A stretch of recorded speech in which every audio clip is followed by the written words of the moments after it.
Something in the way she moves. She's the woman who came between two rock legends and had to choose between them.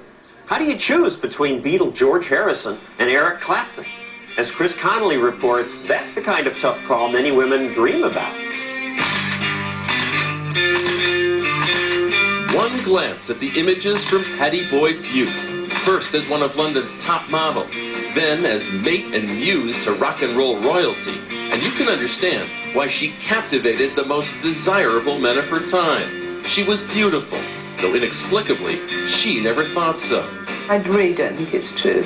I was maybe pretty, but beautiful is something else.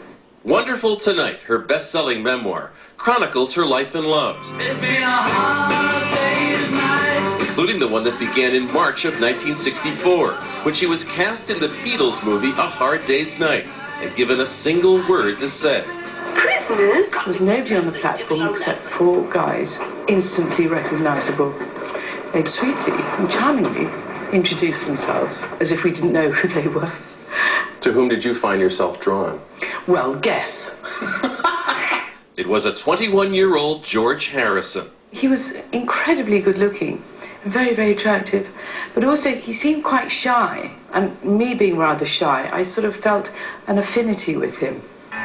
Their first date was chaperoned by Beatles manager Brian Epstein, and they clicked. How did he ask you to marry him? One day he said, I think we should really get married. I'm going to go and speak to Brian. And then came back and gave me a big kiss and said, Brian says we can get married in January. On to ABC. Pattie would settle into cozy domesticity, while George would go on to make the greatest music of his career with the Beatles, including a song George told Pattie he'd written for her, Something. Something in the way she moves. Oh, I thought it was an incredibly beautiful song. Beautiful. Attracts me like no other lover. Yet well before George took the stage at the concert for Bangladesh, Pattie had attracted the attentions of another man, one very close to him. The old friend of mine, Miss Eric Clapton. One day I got a little letter, beautifully written, and saying that, you know, this person really loved me, and I had no idea who it was from. It was just signed E. So I showed it to George, said, look, I've got a great fan here, and thought no more about it until that evening. And Eric phoned up and he said, did you get my letter? Oh, my God. Eric and Pattie began to spend a lot of time together. What was going on? You were a married woman? Yes, but I hardly ever saw George. He seemed to be in the office or in the studio all the time. So I was pretty much left on my own. What was exciting about this man, Eric, courting you as he was? Well, I suppose it was exciting because, you know, quite frankly, he was outrageous. And me, silly me, being sort of swayed by flattery. No one had told you in a while that you were beautiful, you were desirable? No. You missed that in your life. Yeah, but it's pathetic, isn't it, to think that, you know, one relies on that. On a single tumultuous day in 1970, Pattie Boyd Harrison would come to know the depth of Eric Clapton's feelings for her. He said he wanted to play me something. He put a tape in the cassette machine, and he played Layla.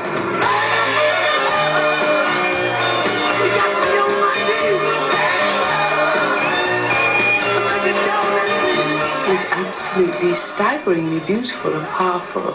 He played it a couple of more times, and I sort of realized it was about me. And I panicked slightly because I thought, things are getting a bit too hot for me, a bit too hot to handle. Why were you torn? Because, you know, I was married and I held marriage very dearly, and I didn't want to make this big major decision. And George was slightly retreating.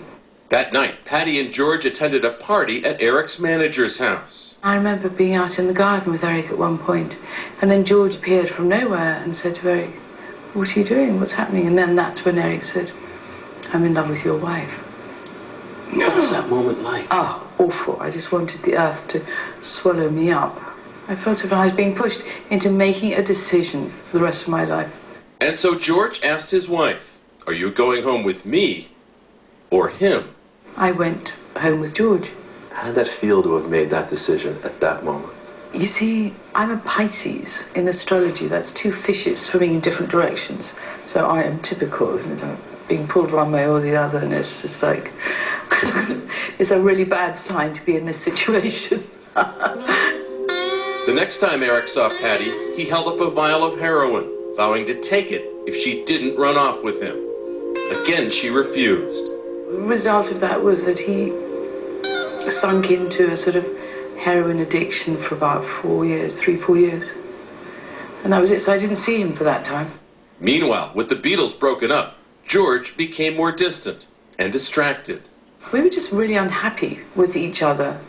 And I think when you're unhappy, you know, you behave badly. A lot of drugs and drinking around. Oh, that time. yes, yeah. Infidelities on his part. Oh, yes. There was a hideous scene, Pattie recalls, when George was caught having an affair with Ringo Starr's then-wife, Maureen. George said that he was in love with her. Yes. Maybe he was reacting against what Eric had said to him. Meanwhile, Clapton kicked heroin and continued his pursuit of Pattie. And so, in the summer of 1974, she made her decision, once and for all. What made you decide to leave George and go with Eric? I'd sort of had enough. It was an untenable time, and I just didn't want any more of it. Did you make a mistake? Or did you do the right thing? At the end of the day, I just had to take the bull by the horns and think, right, I'm making a decision and I'm going to stick to it. And that's what I did. Pattie would stay with Eric for 14 tumultuous years. They would marry in 1979 and divorce in 1988, after he revealed that another woman was pregnant with his child. That relationship, I think, was all about extremes. Loads of heartache and loads of fun and, you know, joyous times. Those joyous times inspired another song, one Eric wrote as Pattie dressed for an evening out. Wonderful Tonight. And I say yes, you have wonderful tonight. People say you're one of the great muses of our time. It makes me feel flattered that the beautiful songs were written for me. I can't take it on board personally. I'm trying to receive it in a gracious manner, but it's kind of too overwhelming.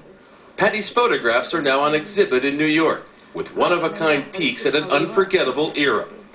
Remarkably, up to his death in 2001, George would always remain on good terms with Eric. Here are the two gentlemen together, and you talked about even how at Christmas, the year that you went with Eric, George came over and you had a lovely time together. Yes, but George was actually horrified, really, because I was eating turkey and we were vegetarians. You were walking on the dark side. I was. Two men between whom Pattie Boyd is asked to choose one final time. Who is the great love of your life? Oh, that's such a difficult one, Chris. Can I have two? No. Probably George. I feel that George is with me forever. So I suppose I'll have to say that George is the love of my life.